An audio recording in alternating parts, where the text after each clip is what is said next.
Nous sommes le 1er septembre 2050. Bonjour, bienvenue. Ce jour-là, 80 personnes embarquent à bord de ce vol, en direction de Marseille. Parmi eux, la famille Michel.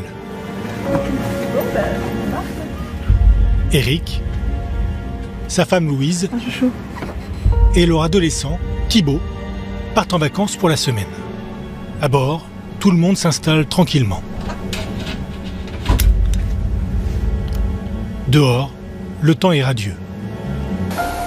Il est 15h10, l'avion ne devrait pas tarder à décoller. À l'avant de l'appareil, le pilote et son copilote font leur dernière vérification météo avant le décollage. On va voler par temps clair, pas de turbulence annoncée, on n'a pas à corriger la trajectoire. Ça a l'air très dégagé en effet, on va pouvoir y aller. Dans ces conditions, le vol devrait se passer sans encombre.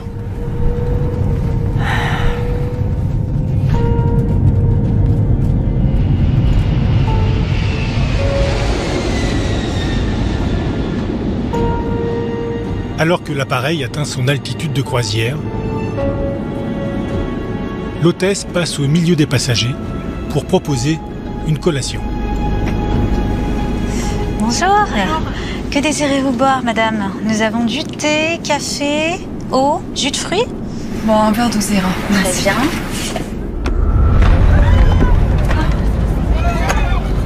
Soudain, une secousse violente surprend les passagers. Le sursaut est assez brutal. Et ce n'est pas fini. Qu'est-ce qui se passe? L'avion commence à trembler de plus en plus fort.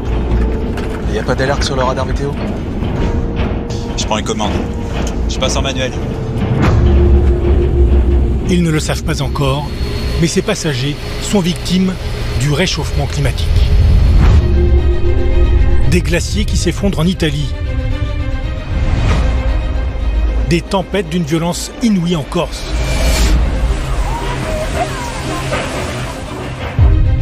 Des hivers d'une rudesse inédite aux États-Unis. Des montagnes sans neige à Noël. Des fleuves à sec. Des inondations. Des tornades. Ces dernières années, l'accélération du réchauffement climatique semble devenue hors de contrôle. Tout ce qui est arrivé aujourd'hui, on savait que ça allait arriver. Les chercheurs passent leur temps à décrire les phénomènes, à dire urgence, agissons. On a dépassé, j'allais dire, toutes les espérances ou plutôt toutes les craintes. Chaque jour, nous découvrons de nouvelles conséquences dramatiques du réchauffement climatique.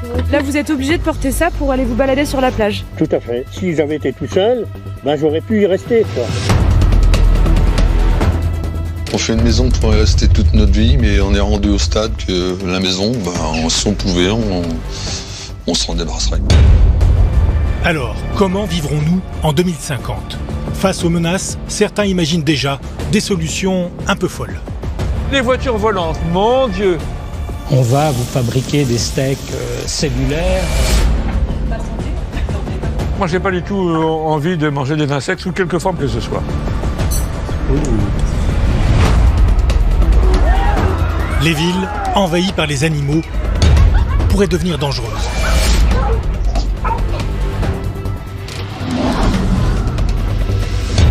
Mais aussi méconnaissables. C'est l'idée de construire un gratte-ciel qui va s'enfoncer jusqu'à 300 mètres, dans lequel il y a tout, du logement, des commerces, des services. On n'a même pas besoin d'aller respirer l'air pollué de l'extérieur. C'est du fantasme de riche. Ça, c'est pas la vie, c'est un cercueil. Enfin, qui peut vivre là-dedans? Mais faut être fou. On bombarde les nuages avec des produits chimiques. Ça sera des centaines de millions de personnes qui vont essayer de survivre. Mais avons-nous vraiment envie de vivre comme ça? Bienvenue en 2050, dans le monde d'après.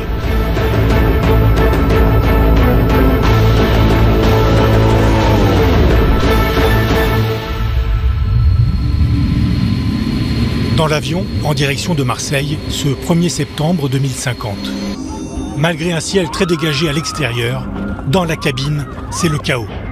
Ces méga-turbulences sont très surprenantes.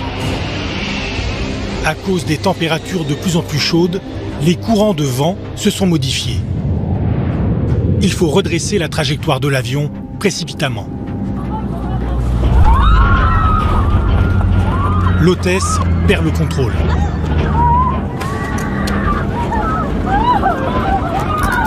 Les passagers sont terrorisés.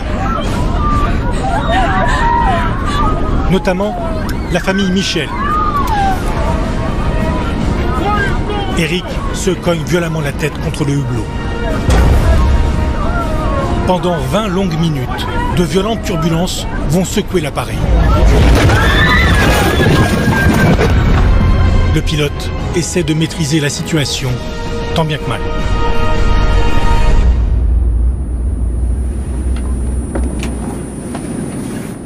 Après un terrible moment d'effroi, l'avion se stabilise. Dans la cabine, c'est l'incompréhension totale. Ça va, monsieur? Ça va, merci. Les passagers sont sous le choc. Eric est blessé. Monsieur? Pour la famille Michel, Merci, madame. Ça va aller? Oui, oui, merci. Je vous en prie. le traumatisme est sévère. C'est la dernière fois qu'ils prendront l'avion.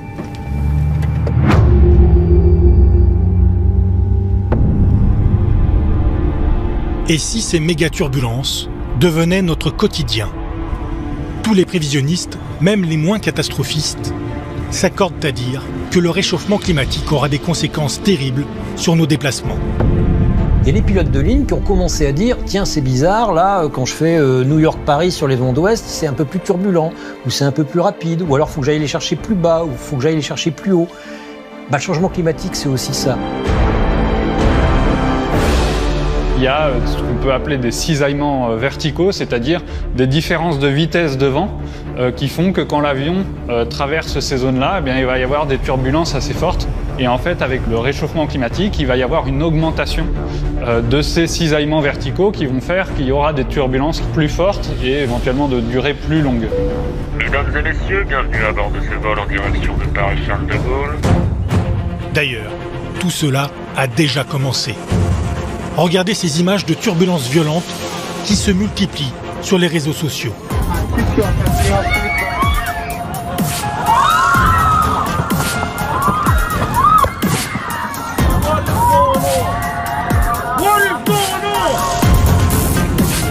Ces méga-turbulences, il est évident que si on continue à prendre l'avion, on va se retrouver pris dedans.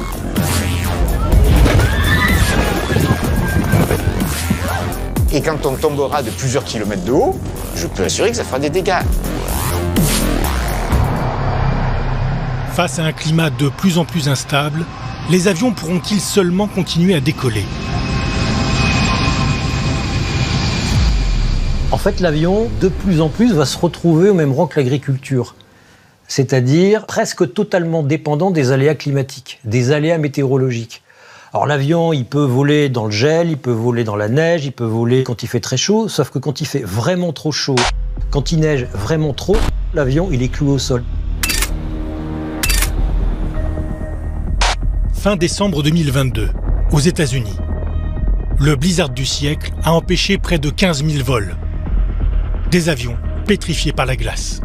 Les vagues de froid, mais aussi les chaleurs extrêmes, paralysent les aéroports. Comme à Phoenix, aux États-Unis, en 2017.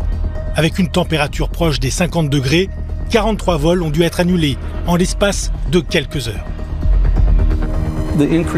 L'augmentation des températures entraîne une diminution de la densité de l'air. Et cela, ça réduit les performances de l'avion, c'est-à-dire que l'appareil a besoin de plus d'élan pour décoller, plus de distance pour atterrir. Donc forcément, ça impacte nos vols. On entre dans une période où tous les événements climatiques vont être exagérés par rapport à ce qu'on a déjà connu. C'est pas de l'anticipation, on y est déjà. Des tempêtes, des inondations, des rafales. Ces images d'aéroports ou d'avions pris au piège font désormais partie de notre quotidien. Comme à Miami, aux États-Unis, en 2017, après le passage de la tempête Irma, ou encore plus proche de nous, en Corse, le 18 août 2022, à l'aéroport d'Ajaccio. Et comment ne pas avoir froid dans le dos en voyant cet avion qui atterrit en crabe à Londres en février 2022.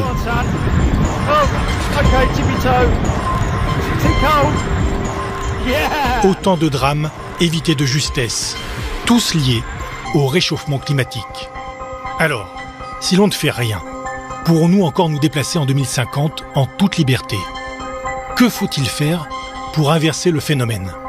Ce qui est sûr, c'est que si on veut réussir à limiter le réchauffement en dessous de ce niveau-là d'ici la fin du siècle, il faut que les émissions baissent très fortement dès les toutes prochaines années et même d'ici 2030. Alors, puisque l'avion est par ailleurs un gros émetteur de dioxyde de carbone, à l'origine du réchauffement climatique, il faudrait donc peut-être tout simplement l'utiliser beaucoup moins. Le problème, c'est que l'avion est loin d'être le seul mauvais élève au tableau. Les transports, c'est de l'ordre de 30% des émissions et la moitié correspond à la voiture. Donc ça veut dire à peu près 15% des émissions en France sont liées à la voiture, donc c'est quand même un gros secteur. La voiture, c'est polluant, hein, c'est pas du tout écologique et on sait que de toute façon nos réserves en hydrocarbures sont limitées.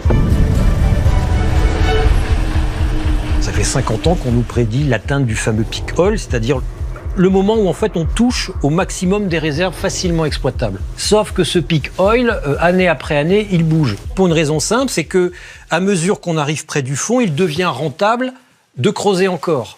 Donc dire que l'on va manquer de pétrole à l'horizon même 2100, moi j'en sais rien du tout. En tout état de cause, ne serait-ce que pour des questions de carbone, le temps du fossile est compté. Vous avez à peu près 1,5 milliard de voitures dans le monde. Si les Chinois voulaient vivre comme nous, du point de vue des voitures, il faudrait à peu près, rien qu'en Chine, 850 millions de voitures. Et si on fait la même chose pour l'Inde, qui a 1,4 milliard d'habitants, il faudrait aussi 850 millions de voitures en Inde. Il faudrait doubler, rien que pour la Chine et l'Inde, le parc de véhicules actuel. Mais il n'y aura pas assez de matériaux pour faire tout ça. Augmenter le parc de voitures dans le monde est impensable. D'autant que l'on connaît bien maintenant les ravages de ce type de transport. Il suffit de regarder ce qu'il se passe en Inde. À Delhi, les habitants enchaînent les confinements. Pas à cause du Covid, mais à cause de l'air. Tout simplement irrespirable. Regardez, c'était en novembre 2022. Le ciel est gris. Les nuages de pollution forment un épais brouillard. Les écoles ont même dû être fermées. Dans la capitale de l'Inde, le niveau de particules dangereuses pour la santé est aujourd'hui 25 fois supérieur au seuil maximum autorisé par l'Organisation mondiale de la santé. De plus en plus d'habitants souffrent de maladies respiratoires. Alors, face à cette situation plus qu'inquiétante, il y a peut-être une solution.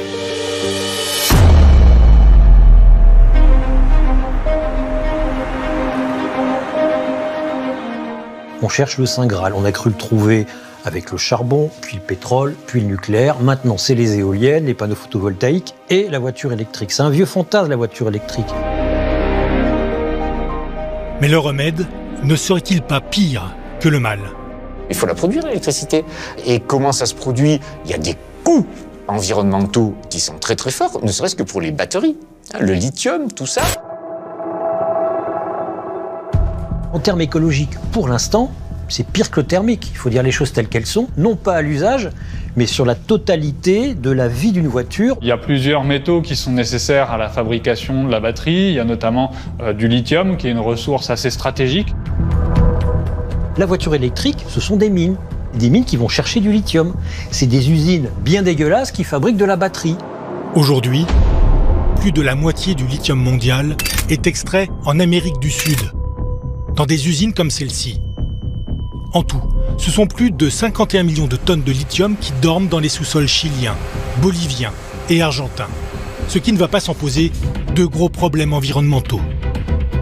Il Il y a différents types d'extraction de lithium. Il y a du lithium qui peut être mélangé à de l'eau et puis il va falloir faire évaporer cette eau pour récupérer le lithium. Donc c'est notamment ce type d'extraction-là qui peut y avoir dans les déserts, notamment en Bolivie, au Chili, etc., qui sont des endroits où les ressources en eau sont assez limitées. Les pompages des sous-sols pour extraire le lithium assèchent considérablement les sols. Il y a des sous-produits de la mine qui se répandent un petit peu partout, qui vont dans les nappes phréatiques et qui empoisonnent le sol. Et ces usines ne sont pas seulement dangereuses pour les sols, elles peuvent aussi devenir de vraies poudrières. Le lithium est une matière hautement inflammable qui peut créer des départs de feu toxiques très impressionnants. Comme ici, mi-janvier 2023, à côté de Rouen. Une usine de batterie au lithium a pris feu. Il aura fallu 130 pompiers et plus de 13 heures pour réussir à dompter les flammes. Alors, face à ces risques, qu'en est-il vraiment de l'avenir de la voiture électrique? D'autant que son autonomie, dans nos usages actuels, est très limitée. Quand vous conduisez une électrique, ça m'est arrivé, on voit tout de suite ce qui consomme de l'électricité. Vous freinez un peu trop fort, vous accélérez un peu trop vite. En hiver, vous mettez un peu trop de chauffage, vous voyez la batterie qui chute. Finalement, on se retrouve donc avec les mêmes files d'attente à la pompe, sauf qu'il s'agit de bornes électriques, comme ici, aux États-Unis. Le problème de la voiture électrique, c'est son poids. Et là, c'est le serpent qui se mord la queue. Si je veux augmenter l'autonomie, il faut que j'augmente le nombre de batteries. Du coup, le poids augmente. Du coup, j'en profite pour faire une voiture plus grosse. Et on en arrive aujourd'hui à des SUV électriques qui pèsent plus de 2 tonnes et qui n'ont aucun sens d'un point de vue écologique. Plus la voiture électrique est lourde, plus elle nécessite de lithium dans ses batteries. Et là encore, le bât blesse. Toute industrie extractive est un problème et donc n'est pas la solution parce que comme le pétrole, les hydrocarbures seront terminés un jour, il y aura un jour où il n'y aura plus de lithium non plus. On continue à vivre et à penser dans un domaine très simple de croissance continue. Or, il ne peut pas y avoir de croissance illimitée dans un espace limité. Et notre planète est un espace limité. Autant que possible, il va falloir se tourner vers des véhicules qui sont plus légers. Si on donne juste un point de comparaison, en gros, avec 100 kWh de batterie, on peut avoir soit l'équivalent d'un pick-up électrique, soit l'équivalent de 2 citadines, telles que des Renault Zoé, ou sinon 16 mini-voitures, donc des véhicules de l'ordre de 500 kg avec une autonomie un peu moins importante, ou 250 vélos assistance électrique. En clair, la solution, opter pour des véhicules électriques légers. Mais si nous continuons à nous déplacer autant avec nos voitures, quand bien même elles seraient électriques, nous risquons de retrouver les mêmes problèmes qu'avec les voitures thermiques. La voiture électrique, elle donne l'idée d'un monde propre. Ça vous fera des bouchons silencieux parce que de toute façon, on n'aura pas à régler culturellement le pourquoi du comment on a besoin autant de la voiture en France. Si on ne règle pas ce problème, en 2050, on se retrouvera avec les mêmes engorgements des villes, simplement dans le silence des voitures électriques. Dans certaines grandes villes, des conducteurs passent parfois plus de 100 heures dans les bouchons chaque année. Pour les désengorger, certains ont une autre solution et ont fait d'un vieux rêve une réalité. En 2050, nous pourrions nous déplacer dans les villes en voiture volante. Plus de 170 projets de drones taxis sont à l'œuvre dans le monde et des vols d'essai ont déjà eu lieu. Dans les 5 années qui viennent, certaines mégalopoles pourraient déjà recevoir leur premier taxi volant. Mais n'est-ce pas du fantasme? Là encore. Les voitures volantes, mon Dieu! Mais tout ça, c'est des fables pour adultes, des fables de science-fiction. On aura un ciel qui sera un peu plus encombré, donc voilà, ça va faire rigoler. Voilà, ça concernera quelques grandes villes, peut-être quelques livraisons, mais ça concerne qui? Non, on reste largement à la marge du trait. Ce qui est assez sûr, c'est que ce ne sera pas un mode de transport massifié à l'avenir. À la fois parce que ça demande des ressources qui sont assez importantes et aussi et surtout parce que on ne pourra pas avoir un ciel qui est fortement encombré de véhicules comme il peut y avoir autant de véhicules aujourd'hui par exemple sur nos routes. Ça ne pourrait être qu'un élément de transition, puisque ça fonctionne avec de l'énergie électrique, et que cette énergie électrique, même si on plante des éoliennes de tous les côtés, même si on fait des champs de capteurs solaires pour alimenter le système, ce n'est pas tenable, ce n'est pas durable, et pour reprendre l'expression, ce n'est pas soutenable. Alors, notre monde d'après sera-t-il celui d'un monde où l'on bouge moins, voire d'un monde où l'on ne bouge plus ? Il faudra peut-être envisager d'autres solutions de mobilité. Le cheval, c'est pas bête. Alors vous allez me dire, oh, mon Dieu, mais c'est très lent. Oui, et alors ? Et pourquoi toujours penser à la vitesse ? L'adaptation, ce serait alors vivre plus lentement au sens vivre en réfléchissant un peu plus à ce que l'on fait. Est-ce que j'ai besoin d'acheter ça ? Est-ce que j'ai besoin d'aller là-bas ? Et si oui, est-ce que j'ai besoin d'y aller avec ce moyen de transport ? Je ne dis pas que les gens réfléchissent pas. On est une société qui nous pousse, encore une fois, à l'absence de frustration. Tu veux quelque chose, tu l'obtiens, quel que soit le coût. Les dirigeants actuels, qu'ils soient économiques ou politiques, disent si on a plus de marché, plus de technologie, plus de croissance, on va s'en sortir. C'est faux. Je pense que le plus de marché, de technologie, de croissance va au contraire accélérer le dérèglement climatique et la catastrophe globale. Et donc, c'est au contraire une espèce de saut vers l'effondrement. Moins de déplacements en avion, des trajets plus courts en voiture. En 2050, notre vie tournera probablement autour d'un périmètre plus réduit. Heureusement, la France déborde de somptueux paysages, notamment au bord de ses presque 6000 km de côte. Pour les vacances donc, a priori, pas de raison de s'inquiéter. Sauf si, là aussi, le réchauffement climatique venait sonner la fin de la récré. Car dorénavant, à cause des hausses de température, nos plages pourraient bien devenir infréquentables. L'eau se réchauffe comme l'air, mais alors l'eau moins vite que l'air parce que l'eau est plus inertique, il lui faut plus de temps pour se réchauffer. 2022 aura été pour l'instant le record de chaleur pour l'océan. C'est grave parce que le changement est si rapide que les poissons, les organismes marins ne peuvent pas s'adapter si rapidement à une évolution à la hausse comme ça des températures. Ça va détruire la biodiversité aussi bien en terrestre que la biodiversité marine. On l'a vu en effet avec l'épisode des surcroîts de méduses en Méditerranée. Mais plus les eaux vont se réchauffer, plus il y aura de méduses. Regardez, c'était au cours de l'été 2022, en Italie. Des méduses à ne plus pouvoir mettre un pied dans l'eau. Et les eaux de la Méditerranée sont loin d'être les seules concernées. Il y a même à Saint-Malo des méduses qu'on n'a pas vues non plus très souvent en général.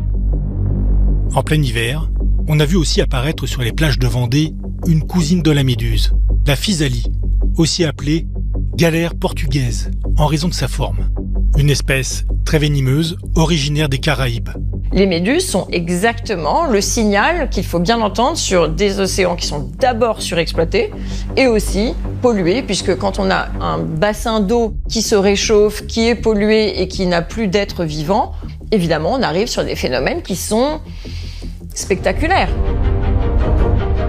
Ces méduses sont évidemment dangereuses pour les baigneurs, mais pas seulement, car elles se régalent des larves des poissons et donc tuent une bonne partie de la vie sous-marine. Mais il y a encore plus inquiétant. En 2050, on pourrait voir nos territoires grignotés inexorablement par la mer. Et voici pourquoi. Prenez par exemple ces images de glaciers qui fondent. Elles font le tour du monde depuis quelques années. Mais a-t-on vraiment saisi à quel point cela affectait aussi nos côtes ? Je ne crois pas du tout qu'on ait atteint des pics en termes de fonte des glaces, en termes de réchauffement tout court. Pas du tout. Je crois qu'on n'est qu'au début du commencement des prémices de ce dérèglement climatique qui sera sans doute beaucoup plus sévère en 2050. Tout ce qu'on sait, c'est qu'il fera en moyenne plus chaud. Et c'est ça qui est le plus inquiétant, c'est qu'au pôle, il se passe évidemment des fontes des glaces qui peuvent par exemple augmenter le niveau moyen des mers. Sur le net, on peut regarder ça. On voit quelles sont les zones qui, dans 20 ans, seront déjà submergées, dans 30 ans, dans 40 ans. Parce que si on achète maintenant une maison à un bon prix, mais que dans 20 ans, elle se retrouve dans la flotte, c'est franchement pas un cadeau. Donc oui, on sait que ça va être très fort. Jusqu'à présent, nous avions beaucoup entendu parler des falaises normandes, grignotées par la mer. Mais désormais, plus aucune côte française ne semble à l'abri de la montée des eaux.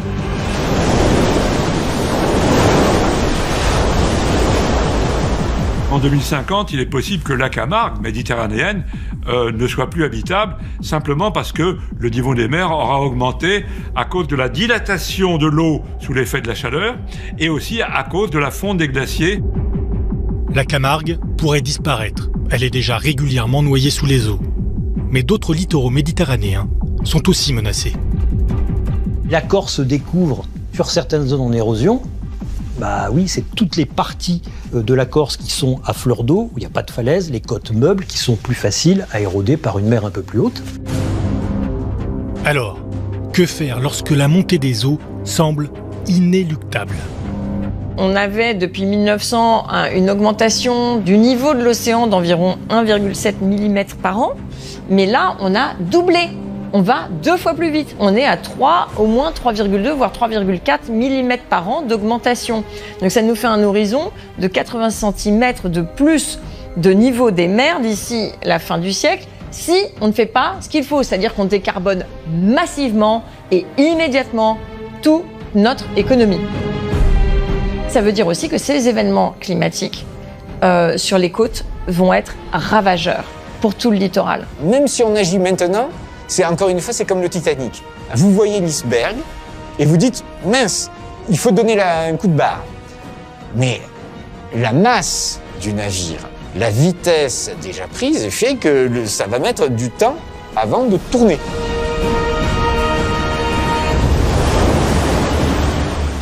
La situation est telle qu'on ne pourra bientôt plus vivre près de certaines côtes françaises. Donc tout ça nous arrive dessus. C'est quand même effrayant, non ? En France, près de 130 communes sont déjà placées sous vigilance face à la montée des eaux. 1 500 000 Français sont concernés. Et les gens qui habitent dans les littoraux ou dans d'autres zones humides, disons, auront du mal à résister à ces tsunamis moyens qui arriveront parce que simplement la mer est plus haute. Tsunami, le mot est lâché. D'ailleurs, contre toute attente, il a refait son apparition dans nos journaux à l'été 2022. Des scientifiques affirment en effet qu'il se produira avec certitude en Méditerranée dans les 30 prochaines années. De quoi réveiller de lointains et douloureux souvenirs. Rappelez-vous, c'était le 26 décembre 2004, dans l'océan Indien.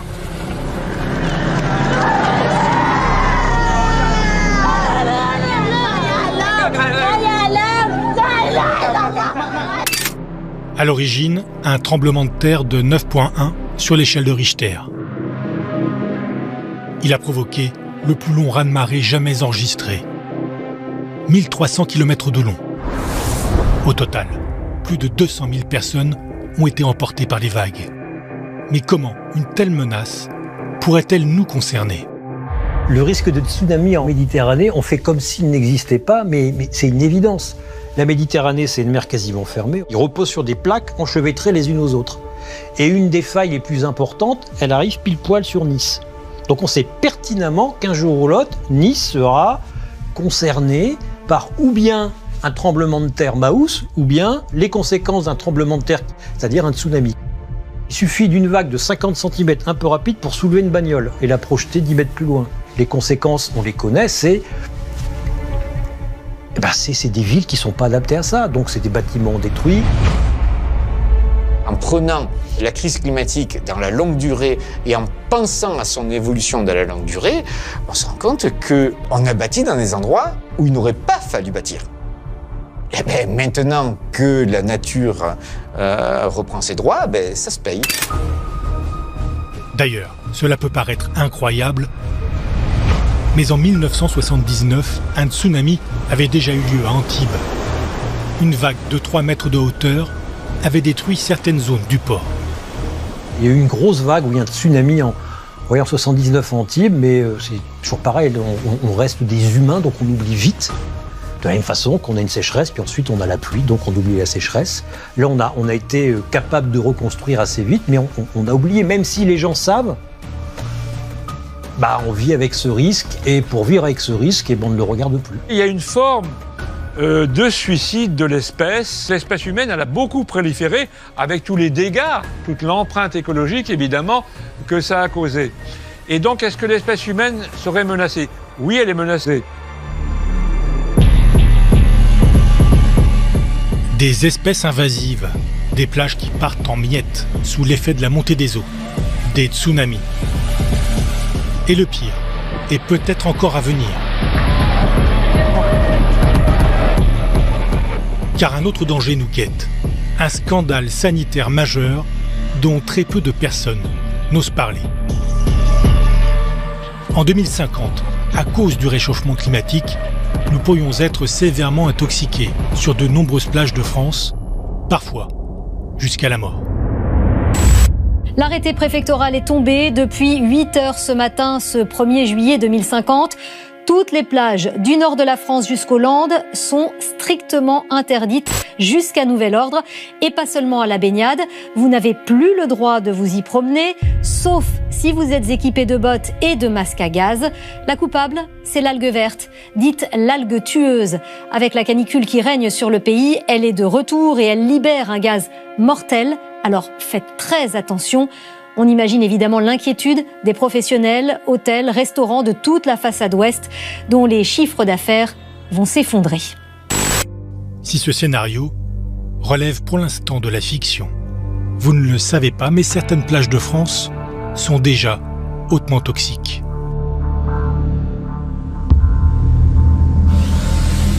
Comme ici, dans la baie de Saint-Brieuc. Là, le réchauffement climatique est visible, même en hiver. À cause de l'augmentation des températures, les algues prolifèrent désormais en toute saison. Un homme en fait d'ailleurs le triste constat tous les jours, depuis son bungalow sur les hauteurs.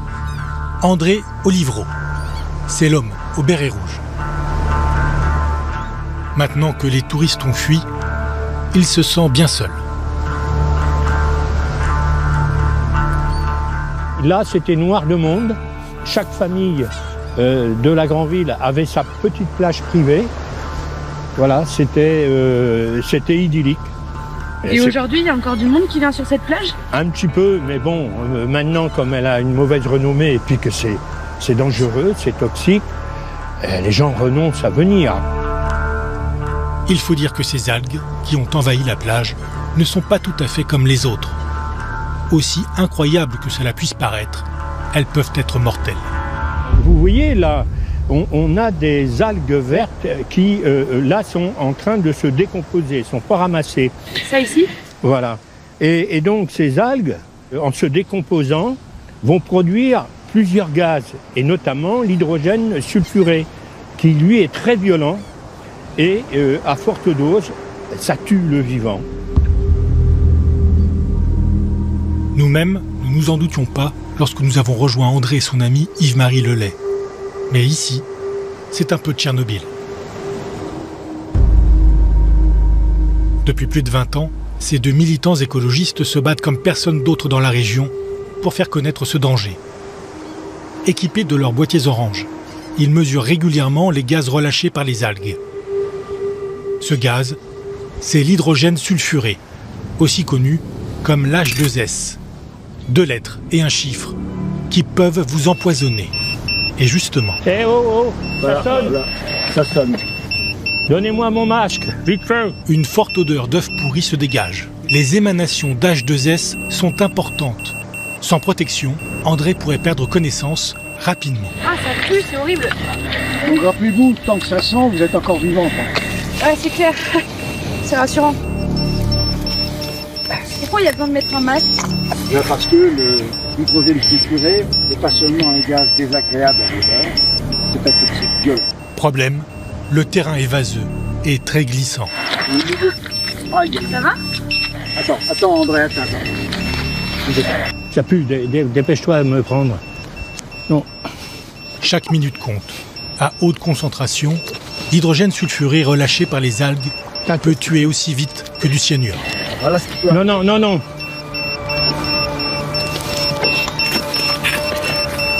Ah, d'accord. À combien tu es là?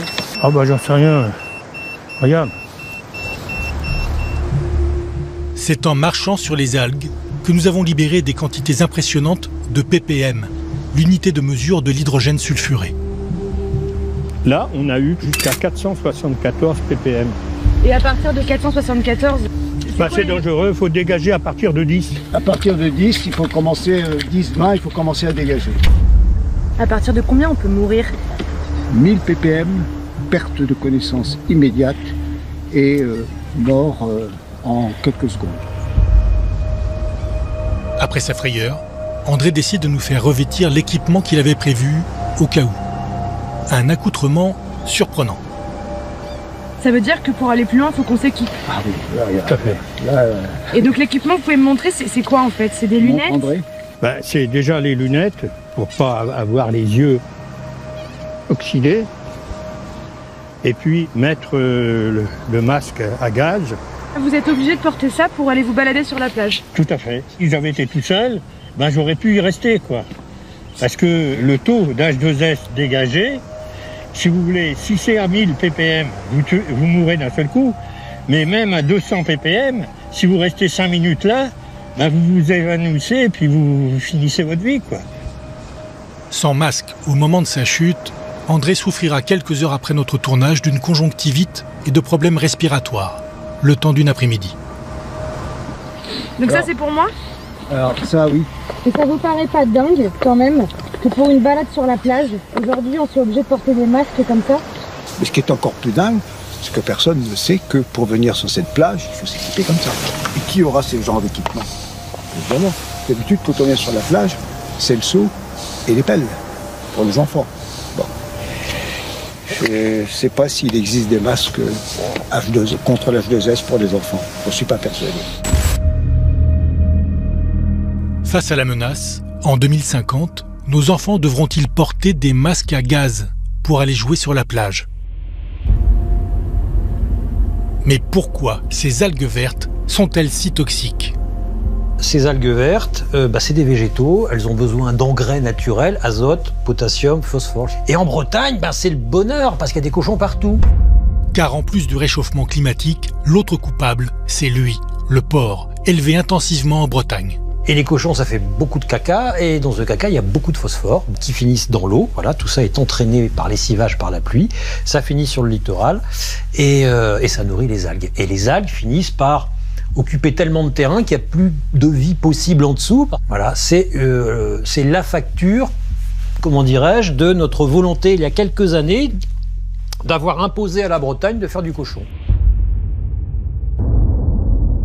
Le problème est connu localement en Bretagne, depuis qu'au début des années 2000, une série de faits divers s'est produite en cascade. Halte aux algues vertes, manifestation sur la côte bretonne contre la prolifération de ces algues toxiques qui peuvent même être mortelles. En 2008 d'abord, 2 chiens meurent simultanément sur la plage de la Grand'Ville, à Ilion. Étrange. Puis, en 2009, un cavalier et son cheval s'enlisent dans la vase. Le cavalier s'en sort, mais le cheval meurt sur le coup. Puis en 2011, une trentaine de sangliers succombent dans l'estuaire du Guessan. On les retrouve étendus sur le sable, comme foudroyés. L'inquiétude monte dans la région. Mais 14 ans plus tard, malgré des ramassages réguliers, les algues sont toujours là et continuent de faire des victimes. Notre voyage en terre empoisonnée n'est pas terminé, loin de là. À quelques kilomètres de la plage où nous étions avec Yves-Marie et André, un homme est mort en 2016.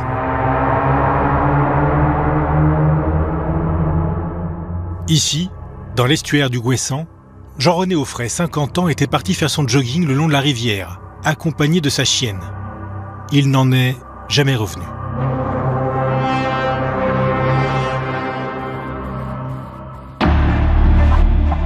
Nous avons rencontré la veuve de Jean-René Auffray. Et vous allez voir que selon elle, il n'y a pas de doute. Son mari est décédé à cause des algues vertes. Elle se souvient de ce jour terrible. Ma fille Anne-Sophie, elle m'appelle dans l'après-midi, en fin d'après-midi, vers 3-4 heures peut-être, pour me dire que c'était bizarre. Papa était parti recourir avec le chien et le chien était rentré tout seul. Moi j'étais convaincue qu'il s'est cassé une cheville ou qu'il est tombé et qu'il ne pouvait pas rentrer tout seul à la maison. Alors que son chien sent fortement l'odeur de la vase, Rosie et sa fille se dirigent vers l'estuaire du Gouessant, connu pour son odeur d'œufs pourris. Je me suis avancée pour voir un peu les deux pentes de Gouessant, si je voyais quelque chose. Et à un moment donné, en balayant en droite-cache, je vois tout droit devant moi Jean-René dans le Gouessant. Jean-René est retrouvé inanimé dans la vase. Les secours sont dépêchés, ainsi que le maire de la commune. C'est alors que ce dernier pose une question à Rosie qui va la surprendre. À un moment donné, le maire il vient vers mes filles et moi et il nous demande « mais est-ce que vous voulez faire une autopsie ?» Et donc le maire, le maire était très amical. « Est-ce que vous êtes sûr que vous voulez ça mais vous n'allez pas avoir accès au corps ?» En principe, dans ce genre d'accident, l'autopsie devrait être systématique. Mais selon Rosie, le maire de la commune d'Illion, dont dépend l'estuaire du Gouessant, ne semble pas l'encourager à le faire. Aujourd'hui, la veuve de Jean-René Auffray pense avoir compris pourquoi. Il est clair qu'il ne voulait pas d'histoire, qu'il ne voulait pas parler d'algues vertes. Pas de bol, c'était 1 ou 2 heures après, c'était déjà dans la presse, donc c'était trop tard. Pourtant, l'État semblait connaître la dangerosité des algues vertes. Preuve en est. Ce rapport confidentiel de 2011, établi par la préfecture des Côtes-d'Armor, dont nous nous sommes procuré une copie. La commune d'Illion, où se trouve l'estuaire du Gouessant, est notée en violet, couleur de risque maximum. Après ce rapport, quelques panneaux indiquant la présence d'algues vertes ont été installés dans la commune. Mais selon la famille Auffray, pas à l'endroit où est mort Jean-René. Le corps de la victime a finalement été autopsié 2 semaines après avoir été découvert. Rien ne viendra attester que les algues sont responsables de sa mort. Trop tard, le H2S a disparu. Il est mort par étouffement, donc il n'y a plus d'oxygène. Donc ça pouvait être provoqué soit par inhalation de gaz ou par un arrêt cardiaque brutal. Comme aujourd'hui, on ne peut pas prouver le contraire, on ne peut pas prouver que c'est les algues vertes, ils ne retiennent pas la cause algues vertes. En juillet 2019, Rosie saisit le tribunal administratif de Rennes pour demander réparation. La justice lui a donné tort, mais une nouvelle procédure est en cours. C'est très douloureux aussi de lire que Jean-René est décédé de sa faute, parce qu'il n'avait pas à s'aventurer là, parce que tout le monde savait que c'était dangereux. D'un côté, il refuse tout lien de décès, algues vertes, décès, et de l'autre côté, on devrait tous savoir quand on peut y mourir. C'est très contradictoire. 7 ans après la mort de Jean-René Auffray, les algues vertes sont toujours présentes dans la région. Et pour cause, les élevages de cochons, eux aussi, sont toujours là. Inlassablement, des tracteurs continuent de ratisser les plages.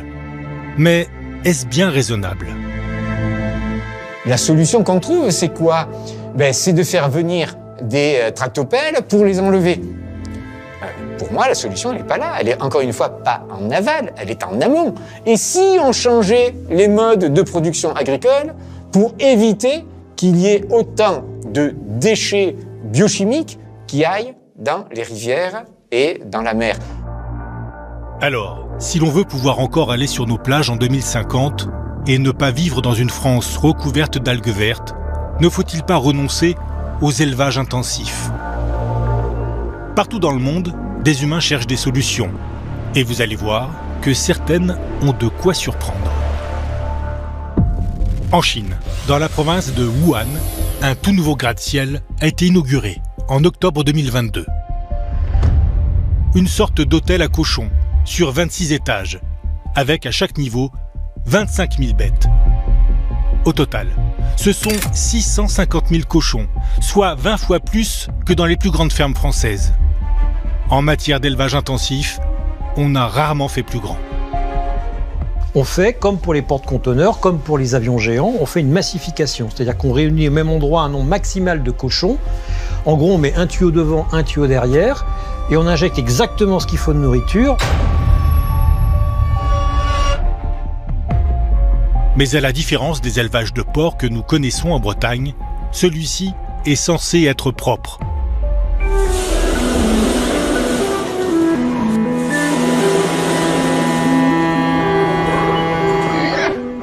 Car tout fonctionne en vase clos, grâce à des systèmes entièrement automatisés. Comme dans un film de science-fiction. Vidéosurveillance généralisée. 30 000 points d'alimentation. 6 ascenseurs géants capables de transporter 240 cochons en même temps. Et pour ce qui est des déchets, les eaux usées sont retraitées sur place et aucun excrément ne serait rejeté dans la nature. Mais peut-on vraiment croire que cette usine à cochons puisse être parfaitement étanche?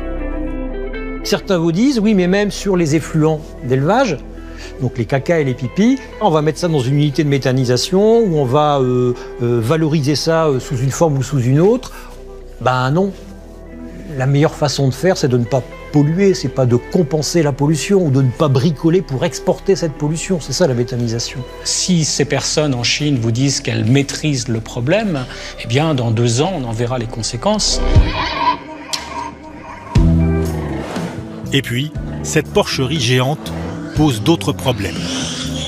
On monte en puissance, en gamme, en créant quelque chose d'absolument délirant, qui est un immeuble où les animaux, les cochons en l'occurrence, seront totalement ignorants de la vie biologique d'un être vivant, qui est de marcher par terre, de fureter à droite à gauche comme le fait un cochon.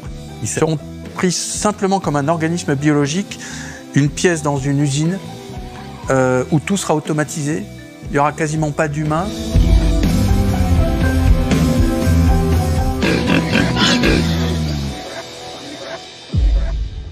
Vous avez des cochons qui n'ont jamais connu la lumière du jour, qui ont toujours vécu entre eux, qui viennent souvent des mêmes mères, donc ils sont très instables du point de vue de leur santé, très fragiles. Et leur vie ne dépend finalement que du fait qu'ils ne sortent jamais à l'extérieur. Et il suffirait qu'un virus ou une bactérie arrive, et là c'est fini. Et évidemment, ils prétendent qu'il n'y aura pas de risque, mais le risque est simplement accru. Mais le jour où il arrivera, ça sera un foyer absolument abominable d'une nouvelle pandémie. Des pandémies qui pourraient être transmises aux humains. En Californie, des fermes intensives poussent comme des champignons, avec des dizaines de milliers de bêtes enfermées derrière des clôtures. Vous allez voir que les conséquences sanitaires de ces élevages préoccupent déjà les habitants de la région. Quand vous allez manger un burger quelque part, ça m'est arrivé sur la route 66, eh bien pour manger un burger avec de la viande saignante, j'ai été obligé de signer une décharge en disant « oui, on connaît les risques ». Et c'est ça qu'on nous vend.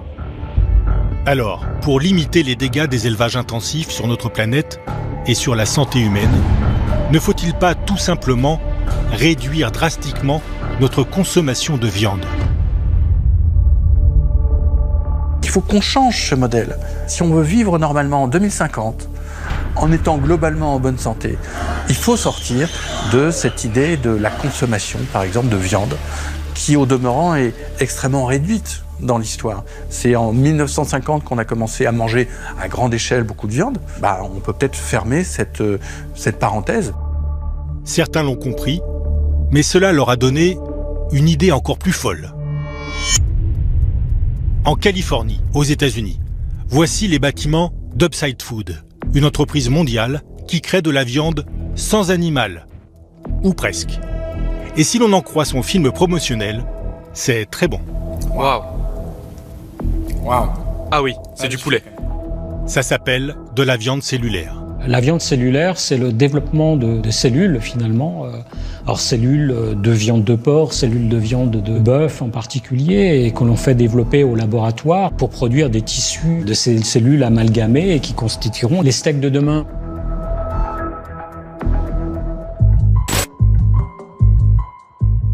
La viande cellulaire consiste à extraire un bout de muscle ou de graisse d'un animal. Ce bout de tissu est ensuite mis dans un échantillon de laboratoire, nourri avec des nutriments, des vitamines ou du sucre, pour qu'il grandisse et devienne un jour un bout de steak comme chez le boucher. Sauf qu'ici, ce ne sont pas des chefs cuisiniers qui préparent votre viande, mais des laborantins. Grâce à cette technique, plus besoin d'abattoir.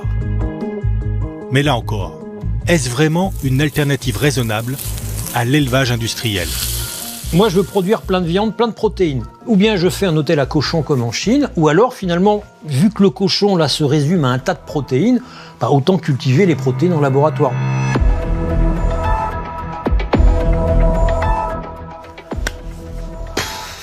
Bon, alors du coup, c'est une viande qui est résumée à ses protéines et qui n'a pu exister que par une énorme transformation, une énorme infrastructure industrielle. Donc prétendre derrière que la viande cellulaire va sauver la planète parce que produire de la viande détruit la planète, il y a quelque chose qui ne va pas en fait dans le raisonnement.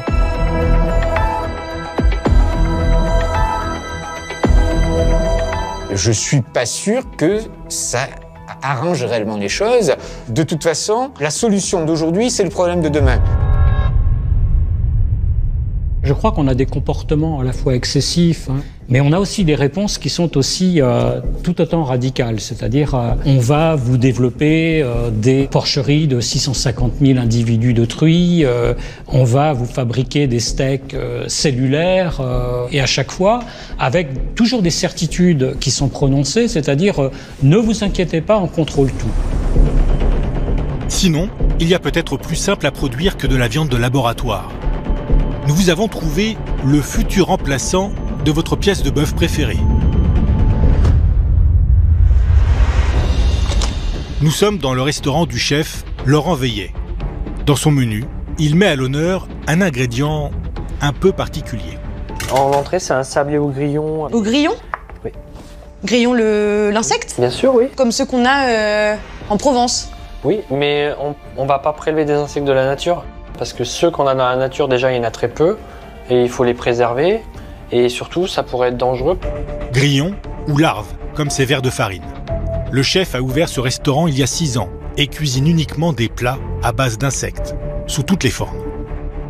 On peut goûter ? Bah oui, on peut le goûter comme ça, nature. Là, ils sont épicés. D'accord. Épicés à quoi ? Allez. Ils bougent ? Non. Non, ça bouge pas, non, heureusement. C'est un mélange, donc il y a des vers de farine et des grillons. D'accord. Et là, la petite pointe de boule. sel. Ah oui, ça c'est une. Ouais. C'est une tête. C'est vrai ? Non, mais franchement, c'est très bon. Hein. Ok, bah, je vais goûter. J'ai jamais mangé d'insectes. Ça a un goût très élégant, très subtil. Bah, c'est assez bon en fait, ça ressemble à du granola. Malgré une apparence peu ragoûtante, les insectes ont pourtant bien des avantages. Combien de vers je dois manger pour avoir le même apport nutritif que dans 120 grammes de bœuf ? Il faudrait 75 grammes de vers comme ça, et on obtient autant de protéines, mais il y aura plus de vitamine B12, plus d'acides aminés, plus d'oméga 3, donc c'est beaucoup mieux. Parce que là, il y a combien de grammes à peu près ? Là, il doit y avoir 60 grammes. Ouais, donc en fait, il faut que je mange ça. Voilà, tout ça. C'est l'équivalent d'un steak entier. Oui. Ah ouais. Et c'est marrant, il y en a, on voit encore un peu leurs pattes, celui-là. Là. Mais oui, ils ont des petites pattes. Mais qui a vraiment envie de manger des insectes ? Pour l'instant, le chef reçoit en petit comité 8 clients ce soir, qui, comme nous, vont goûter pour la première fois des insectes, non sans une certaine appréhension. Vous avez déjà mangé des insectes ou pas ? Non, jamais. Non. Florian, est-ce que tu peux m'apporter les verres, s'il te plaît, ici ? La première création du chef est en préparation. Un cocktail, cranberry vodka et verre, bien sûr. C'est très joli. Ouais. Ouais. Visuellement, c'est pas parce qu'il y en a qui pourraient retrouver ça rebutant en fait d'avoir des insectes. Non, parce qu'en fait, je pense que c'est si on se dit que c'est des insectes. Vous vous dites que c'est quoi du coup? Écoutez, une petite garniture. Un petit truc qui vient pimenter le cocktail. Allez, je t'ai parti. Dans les yeux.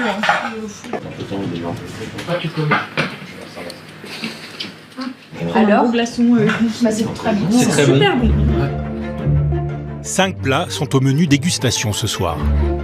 Les insectes sont omniprésents, en farine, incorporés à des pâtes, soufflés, déshydratés ou entiers.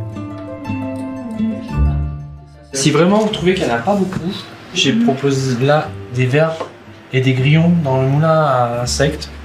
Comme un moulin à poivre. Si. Même le beurre est aux insectes. Oh.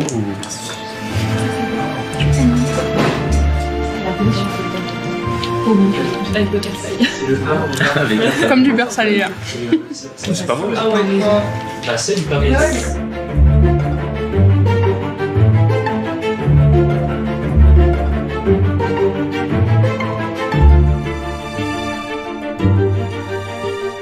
Donc là, c'est salade thaï, toutes les saveurs de l'Asie à l'intérieur. Il y a citronnelle, gingembre, citron vert, coriandre, crevettes sauvages et petit verre soufflé, c'est la petite touche du chef. Et pour clôturer la soirée, un café gourmand, revisité. Soufflé au chocolat et criquet. Ah oui, au milieu là, c'est un criquet? Oui, un énorme criquet. Normalement, vous êtes bien préparés, ça devrait passer. Après, on fera des scorpions en dessert. Mais si les clients de Laurent Veillet sont convaincus, il reste du chemin à parcourir avant que les insectes ne séduisent un plus large public. Moi, j'en ai mangé des insectes au Zimbabwe et en Zambie, c'est pas mauvais. Les chenilles de Mopane, c'est pas mauvais du tout, ça ressemble à des crevettes. Bon, est-ce qu'on peut combler les besoins en protéines du monde occidental qui en mange beaucoup des protéines animales? J'en sais rien, je suis pas sûr du tout. Moi, j'ai pas du tout envie de manger des insectes sous quelque forme que ce soit. Ben, ça peut exister, même si pour le moment c'est très peu développé en Europe. Dans certaines régions du monde, le fait de manger des insectes préparés n'est pas inhabituel. Pour les pays, disons, occidentaux, c'est pas habituel et donc il y a un côté changement culturel qu'il faudrait éventuellement opérer. Mais n'en déplaise à Yves Cochet, certains croient dur comme fer aux insectes comme nourriture d'avenir. À Dole, dans le Jura, voici Insect, une ferme géante très particulière. Ici, 3 milliards de verres de farine, répartis dans des caisses sur 17 mètres de hauteur, grandissent pendant 60 jours pour pouvoir être consommés par les humains. Guillaume Daoulas, le directeur commercial de la marque, n'est pas peu fier de ce cheptel. Ici, dans cette place, on est à quasiment 3 milliards de verres de farine. C'est l'équivalent, si vous voulez, de plus de 150 000 poulets. On produit beaucoup plus de protéines, et beaucoup plus de protéines de qualité. Et des comparaisons avec l'élevage traditionnel, le directeur commercial en a quelques-unes en réserve. Si on compare au bœuf, par exemple, ramené au kilo de protéines, on va consommer 50 fois moins d'eau. On va émettre 50 fois moins de carbone. On va préserver de l'espace au sol. Et c'est pour ça que pour nous, ça nous semble évident d'avoir démarré avec cet insecte-là qui est très, très performant d'un point de vue environnemental et santé. Si l'on veut parler cochon, ces nouvelles fermes émettent 10 à 100 fois moins de gaz à effet de serre que les élevages de porcs. Sans compter qu'elles ne rejettent pas de déjection dans la nature. Guillaume bichonne son cheptel. Pour en tirer le maximum, tout est automatisé, notamment la distribution de nourriture. Là, à cet endroit-là, les insectes sont sur un convoyeur et vont à la phase de nourrissage, à la partie qu'on appelle maïté en fait. On va leur apporter la nourriture 2-3 fois par semaine. C'est un petit peu le petit-déj, c'est pas des cornflakes, mais c'est plutôt du son de blé, des coproduits agricoles que nous on valorise grâce aux insectes pour faire de la protéine derrière. Après 2 mois dans l'usine, les vers seront transformés. Petite leçon de choses au laboratoire. Ici, on a les différents stades de notre insecte, le ver de farine. Là, c'est la jeune larve qu'on voit. quelques jours après l'éclosion, donc elle a à peu près cette taille-là, vous pouvez voir ici. Et nous, ce qui nous intéresse le plus, c'est qu'elle aille jusqu'à maturité. Donc au bout de 60 jours, on a une larve d'environ 2 cm de long. Et c'est là où il y a le taux de protéines le plus intéressant. Et c'est à ce moment-là qu'elle va être échaudée, donc passée à la vapeur, comme pour les crevettes. Et ensuite, qu'elle va être transformée pour séparer les ingrédients intéressants. Donc la protéine, l'huile, qui seront destinées à l'alimentation humaine. Celles-ci deviendront de la farine, puis des pâtes, des steaks ou encore des barres protéinées. Mais parmi ces larves, l'usine en garde 5% pour assurer la reproduction, car c'est là l'autre avantage de ces petites bêtes. Elles sont très prolifiques. Et donc ces 5% vont se transformer en nymphes, que vous voyez ici, c'est l'équivalent de la chrysalide du papillon, puis se transforme en adulte, c'est une métamorphose, et devient un scarabée. Et ce scarabée-là sera notre reproducteur. Les dirigeants d'Insect voient grand. Une seconde usine vient d'être construite à Amiens. 37 mètres de hauteur, 200 000 tonnes de protéines d'insectes produites chaque année. C'est tout simplement la plus grande ferme d'insectes au monde. Alors qui sait si en 2050, à la place d'un hamburger frites, nous ne préférerons pas un steak de verre. Adapter nos déplacements, notre alimentation, vivre plus lentement et plus sobrement. Notre quotidien pourrait drastiquement changer d'ici 2050. D'autant que nos lieux de vie pourraient eux aussi se trouver profondément bouleversés. Certaines régions françaises pourraient en effet devenir inhabitables.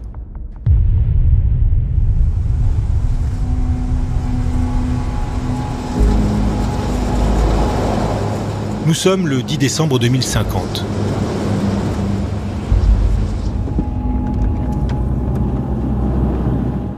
Laurent et sa compagne Émilie sont en vacances pour une semaine dans l'Ariège, en France.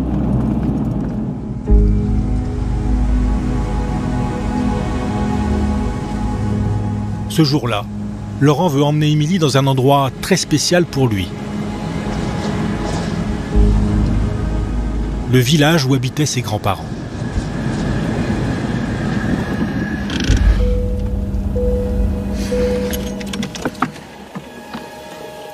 C'est dingue.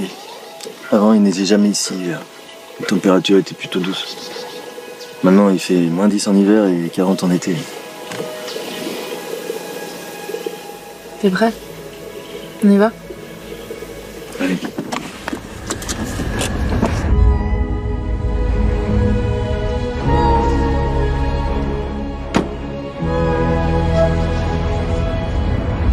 Ce hameau, Laurent y a passé beaucoup de temps pendant son enfance, il y a à peine 20 ans.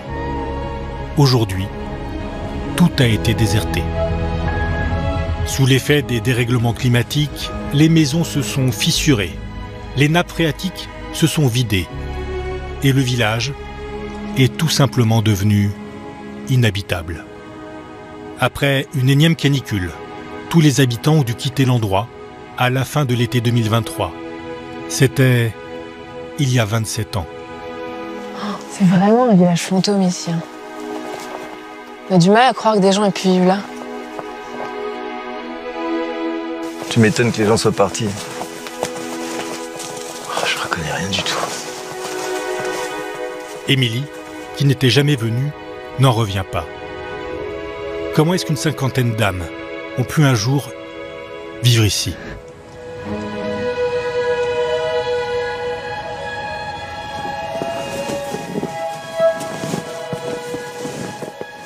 Attends, regarde. C'était là qu'habitaient mes grands-parents. Oui. Ouais. Je descendais souvent acheter le pain à la boulangerie là-bas. Oh, il reste plus rien. Abasourdi par l'ampleur des dégâts, Laurent retrouve la maison où il a passé une partie de son enfance.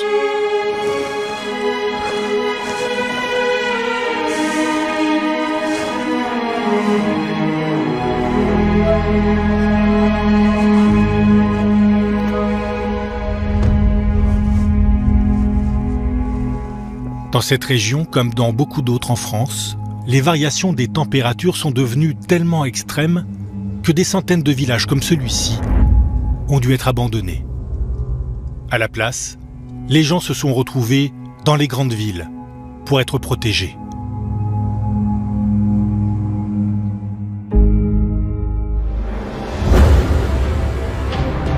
Si ce scénario relève aujourd'hui de la fiction, dans le pays, des millions de foyers sont pourtant déjà menacés par les extrêmes de température, notamment lors d'épisodes de chaleur.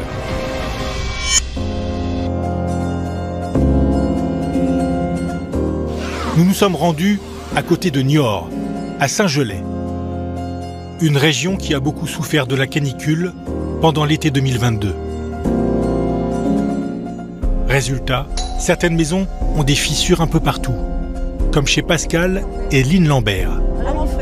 Ici, le réchauffement climatique a eu des conséquences dramatiques. Vous voyez, si on ouvre les volets, vous voyez la continuité ici, ensuite en hauteur, derrière. Ah oui. Donc pour vous dire, moi je mettais ma main à l'intérieur. Là, sur celle-là? Sur celle-ci. Pascal et Lynn ont colmaté certaines fissures, mais ils le savent, cela ne sert pas à grand-chose. Parce que ça travaille, le sol travaille, donc ça bouge. C'est dans un sol argileux, ça fait gruyère en fait. L'été et l'hiver, ça bouge, ça fait yo-yo. L'histoire des Lambert commence en 2005. Cet été-là, des records de température sont battus dans la région. Le thermomètre monte jusqu'à 37 degrés. Sauf que ce qu'on ignorait alors, c'est que sous l'effet d'une canicule, les sols argileux s'affaissent et les fondations des maisons tremblent. Ce pavillon, les Lambert l'ont fait construire en 1994. Pour cette vendeuse et ce fonctionnaire, cela représente les économies d'une vie qui aujourd'hui tombe en ruine. Là, on voit à travers. Ah oui, dis donc, je vois le jour. On voit le jour. Ah oui. Donc en fait, elle va du sol quasi jusqu'au plafond. Ah oui, ouais, c'est ça. On a l'impression que la maison, elle va se scinder en deux, quoi. Depuis 2005, de nouvelles fissures apparaissent tous les ans. Et plus les épisodes de canicule s'intensifient, plus les fissures sont impressionnantes. Et ça, elles sont apparues cet été, du coup? Elles se sont accentuées. Accentué, puis prolongé aussi. Ces deux longues, là, ici, là. Ouais. Alors après, si on continue dans le couloir... Il y en a partout. On est partout et tout est... Chacune des pièces est touchée, quoi. Enfin, exactement. Ah ben, là, regardez, là, vous voyez, là, ça s'ouvre. Oh. Je sais pas, mais vous avez pas peur que ça tombe? Si. C'est inquiétant. Ouais. Ah ouais. Alors, une fois qu'on enlève la tapisserie, c'est catastrophique. C'est-à-dire que vous avez à la base une fissure qui arrive, et puis d'année en année, plus il va faire chaud, oui. Plus la fissure, elle va se creuser, ou elle va s'agrandir. Elle se creuse, elle se... Exactement. Voilà. Mais du coup, là, en fait, quand vous lisez un peu les rapports qui sont rendus publics, où on dit que les chaleurs vont s'accentuer, les canicules, les sécheresses... Ça fait peur. Ouais. Ça fait peur. Parce que qu'est-ce que ça va être les années à venir? Il faudrait pas qu'il fasse très très chaud. C'est-à-dire que il faudrait pas qu'il pleuve non plus beaucoup pour éviter ce genre de désagréments. Cette situation-là, ce qui va être alarmant, c'est que beaucoup de gens vont connaître ces problèmes-là. Nous ne sommes pas les seuls à être touchés dans le village, dans le quartier. Et qui va payer la facture, en fait? Pour réparer cette maison, il faudrait que le couple débourse plus de 100 000 €. C'est la moitié du prix initial de leur pavillon. On fait une maison pour y rester toute notre vie, mais on est rendu au stade que la maison, si on pouvait, on s'en débarrasserait. Elle est invendable, quoi. Invendable. Ou alors, faut la donner, quoi. Carrément. Puis après, on fait quoi? On va où? En fait, vous redémarrez à zéro. Voilà. Avant que tout s'effondre, ils ont fait appel à leur assurance pour couvrir les dommages. Mais surprise. Vous avez un expert qui est venu constater? Exactement. Et comment ça s'est passé? Les dires de l'expert, tout simplement. Lui nous signale que cette fissure-là, si elle est là, c'est parce que ma cheminée est trop lourde. Imposante. Trop imposante. Ensuite, le plafond, si les problèmes que j'ai sont de l'épaisseur de la laine de verre dessus. Trop lourd. La végétation, trop importante. J'ai trop d'arbres. Mais vous n'avez pas beaucoup d'arbres, enfin, pardon, mais... Bah non. On a un Un parasol qui est peut-être... mais qui n'est pas proche. Donc ça, en fait, pour l'expert, là, c'était trop de végétation et c'est ça qui fait les fissures que vous avez devant. C'est trop, voilà. Ça puise de l'eau et c'est trop proche de la maison. Pour être indemnisés, les Lambert ont malgré tout un dernier espoir, que leur région soit reconnue en état de catastrophe naturelle par les pouvoirs publics.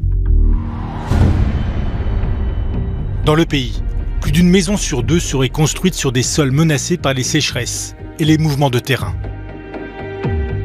Et face aux épisodes de canicule qui s'intensifient, le problème ne fait que commencer. Les maisons qui sont atteintes sont des maisons qui sont en général construites plutôt sur des marnes. Ce sont des couches géologiques qui sont en fait souples, un petit peu comme l'argile, mais c'est très sensible aux épisodes de sécheresse. Quand ça devient vraiment très fort, la sécheresse, la marne perd de son humidité. Donc, elle se rétracte. Il y a beaucoup de cas où les choses, y compris dans la vie quotidienne, vont changer du tout au tout. Donc, les maisons fissurées. Et ça va se répéter parce que les phénomènes de chaleur, hélas, vont se répéter. Il y a peut-être des endroits, notamment dans les Cévennes, qui vont se désertifier simplement à cause du climat. Alors, face à des maisons qui tombent en ruine, les campagnes pourraient être de plus en plus désertées. Car à chaque catastrophe climatique, ce sont surtout les zones rurales qui sont les plus durement touchées. Comme ici, à Suippes, dans le nord-est de la France, sévèrement frappé par une tornade en novembre 2022. Avec moins de bâtiments pour faire barrière contre les vents et moins de services d'urgence disponibles rapidement, nos campagnes vivent de plein fouet les conséquences du réchauffement climatique. Et forcément, leurs habitants pourraient bien les déserter pour aller se réfugier vers les villes. On peut se dire que la France demain sera une France de grandes villes entre les déserts. Entre des déserts où il n'y aura plus personne. Plus dynamique, plus sûre, plus attractive. En 2050, d'après les projections des chercheurs, 70% de la population mondiale habitera en zone urbaine. Il y a de plus en plus d'habitants sur Terre, nous sommes maintenant 8 milliards. Figurez-vous que quand je suis né, on était moins de 3 milliards. Ça fait quand même beaucoup maintenant. Et évidemment, il faut des habitats, il faut de l'urbanisme, il faut que tout le monde puisse se loger, se chauffer, se nourrir, etc. Il y a une tendance historique à l'urbanisation. C'est-à-dire que c'est une tendance qui se poursuit depuis un siècle, pour des bonnes et pour des mauvaises raisons. Les bonnes raisons, c'est que malgré tout, la ville est un lieu riche, à tous les sens du terme. Il est riche d'activités, il est riche de liens sociaux, il est riche de possibilités de travail. Voilà pour les bonnes raisons, si dans un futur proche, tout le monde rejoignait les villes. Mais il y aurait aussi de graves conséquences à cette urbanisation à outrance. En effet, avec le réchauffement climatique, de nouveaux dangers insoupçonnés risquent de nous guetter.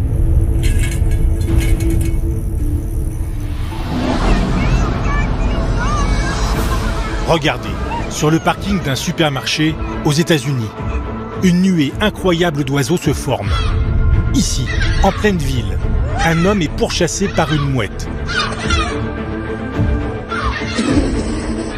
Cela paraît totalement fou, mais depuis peu, les animaux sauvages passent à l'attaque chez nous, en pleine ville.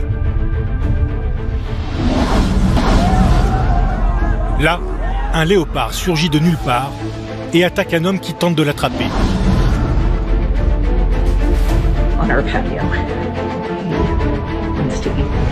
Ici, en Inde, un enfant manque de se faire piquer par un cobra. Ou bien un ours qui prend en chasse des hommes qui tentent de s'enfuir.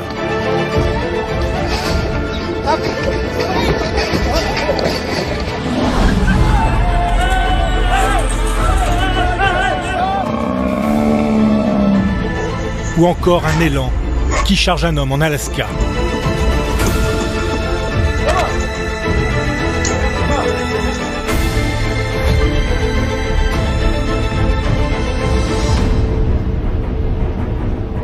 C'est-à-dire que l'étendue de l'espèce humaine se fait au détriment des autres espèces. Et donc les autres espèces, d'une part, elles meurent. Il y en a moins. Mais ceux qui résistent quand même, à la fois au changement climatique et à la prolifération d'espèces humaines, disent « Eh bien, on n'a plus d'habitat et donc d'écosystèmes qui nous sont propres, donc on va venir chez vous parce qu'il faut qu'on se nourrisse, tout simplement. » Ça n'est que justice d'une certaine manière, même si c'est assez effrayant. On constate qu'il y a de plus en plus des espèces qui devraient vivre loin de nous, qui se rapprochent. Les sangliers, dans la banlieue de Rome, vous avez plein de sangliers qui viennent rôder la nuit. Vous avez aux États-Unis des ours qui viennent fouiller dans les poubelles et qui peuvent se révéler menaçants. Je veux dire, si vous vous retrouvez face à un ours, déjà un sanglier c'est pas agréable, mais alors un ours c'est autre chose. On va vers un monde de plus en plus confronté aux aléas naturels. Un aléa naturel, c'est autant une sécheresse qu'un ouragan, que le renard, le loup, l'ours qui s'approche de nous. Puisque nous avons détruit des espaces sauvages où vivaient les animaux pour nous loger ou nous nourrir, maintenant, nous en payons les conséquences.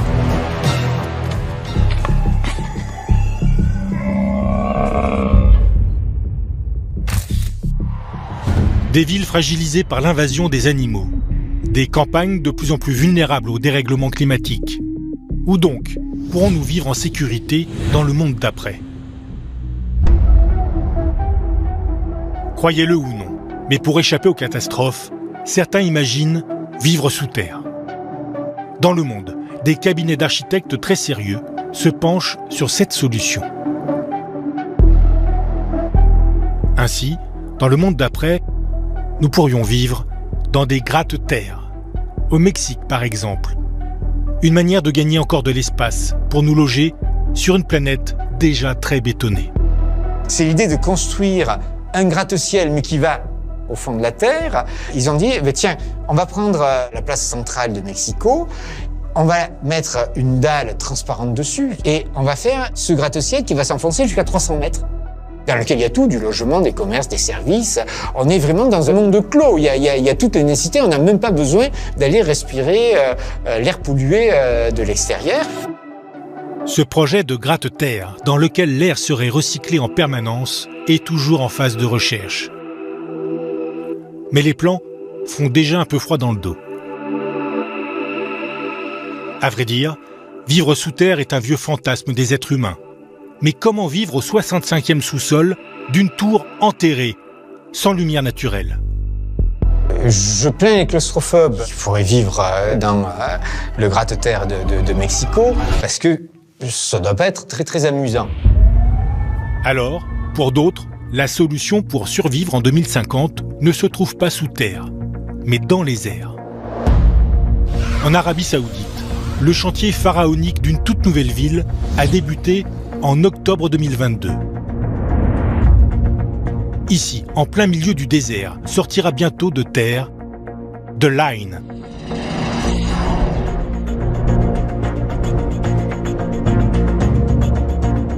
Un projet gigantesque, présenté comme la ville du futur.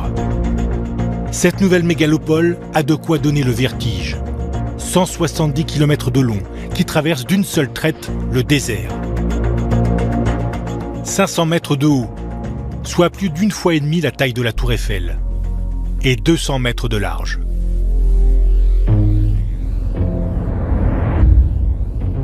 À l'intérieur, pas de voiture. Tous les bâtiments sont superposés les uns sur les autres.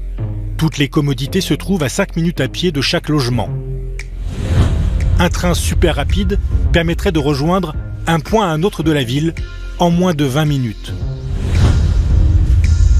Dans cette nouvelle cité futuriste, l'Arabie Saoudite espère accueillir 10 millions d'habitants d'ici 2045. En plus de la prouesse architecturale, The Line assure être la ville la plus écolo du monde, en ne produisant aucune émission de gaz à effet de serre et en étant complètement autonome en matière d'énergie. Seulement, pour certains, de telles constructions seraient très problématiques pour le climat. Il va falloir amener les matériaux sur place pour construire cette ville. Le béton, pour faire du béton, c'est l'industrie qui est une des plus émettrices de gaz à effet de serre. Donc si on fait une ville énorme avec des gratte-ciel, etc., j'ai pas compris que c'était en terre crue, ou en paille, ou en bois, ça sera en béton. Donc déjà, une débauche d'énergie avant d'arriver à l'éventuel zéro carbone. Autre problème, l'eau. Pour vivre dans cette ville du futur, il faudra la faire venir de la mer Rouge pour la désaliniser. Ou bien, à défaut, pourquoi ne pas déclencher des pluies diluviennes? Regardez, c'était à Dubaï il n'y a pas si longtemps. Un pilote du Centre national de la météorologie s'apprête à aller chasser un nuage. Sous les ailes de son avion, des dizaines de mini-fusées chargées en cristaux de sel. Alors que le pilote approche de sa cible, Numéro 6, vous pouvez lancer 4 fusées. Il largue les armes. Ok, reçu. 4 de chaque côté. Grâce à ce procédé et au mélange chimique, dans quelques heures, il va pleuvoir au-dessus de Dubaï. Incroyable. Le désert, c'est pas fait pour héberger des dizaines de millions d'habitants. On est bien d'accord. Il peut y avoir une solution, c'est faire pleuvoir sur le désert. On bombarde les nuages avec des produits chimiques qui vont activer la coagulation des molécules et qui vont précipiter la condensation et on va faire pleuvoir. À l'inverse, en 2008, la Chine a quant à elle empêché la pluie de tomber. C'était lors de l'ouverture des Jeux Olympiques de Pékin. Des intempéries menaçaient le spectacle grandiose d'ouverture des Jeux, qui avait coûté des millions de dollars. Dans un stade à ciel ouvert, pas question de gâcher la fête. Alors, le gouvernement a tout simplement éradiqué le nuage avant que le ciel ne leur tombe sur la tête. Contrôler le climat, un vieux rêve des humains. Agir sur l'environnement, au moyen de procédés techniques, cela s'appelle de la géo-ingénierie. Derrière ce terme un peu barbare, se cachent plusieurs projets à travers le monde qui voudraient contrer le changement climatique.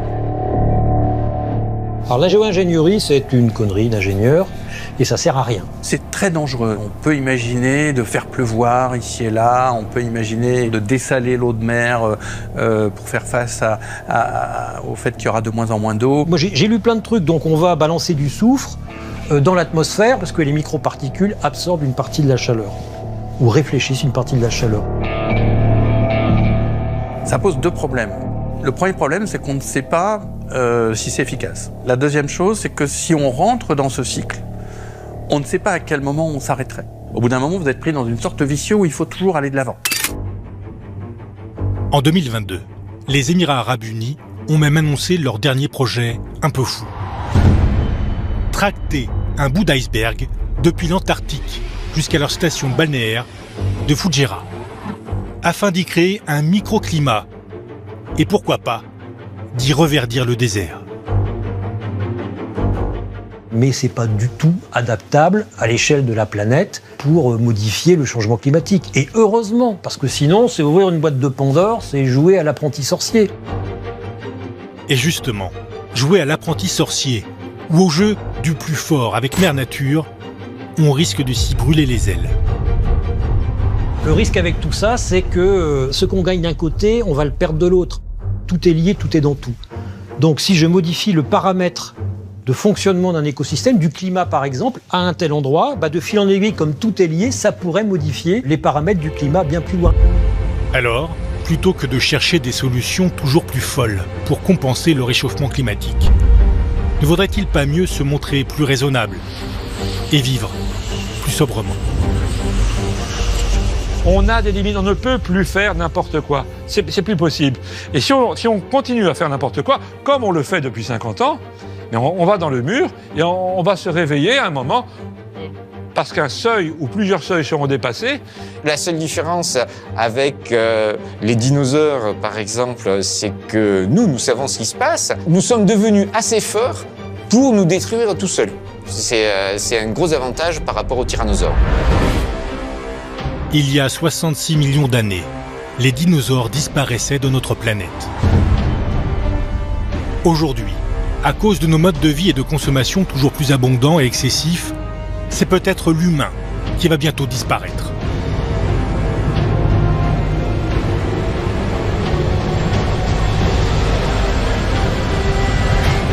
Pour moi, la solution, elle est en amont, c'est-à-dire avant de produire le mal, essayer de faire en sorte de sauver les choses. C'est le vieux dicton, il vaut mieux prévenir que guérir. Prévenir plutôt que guérir. Plus que jamais, l'avenir des êtres humains et de notre planète est entre nos mains.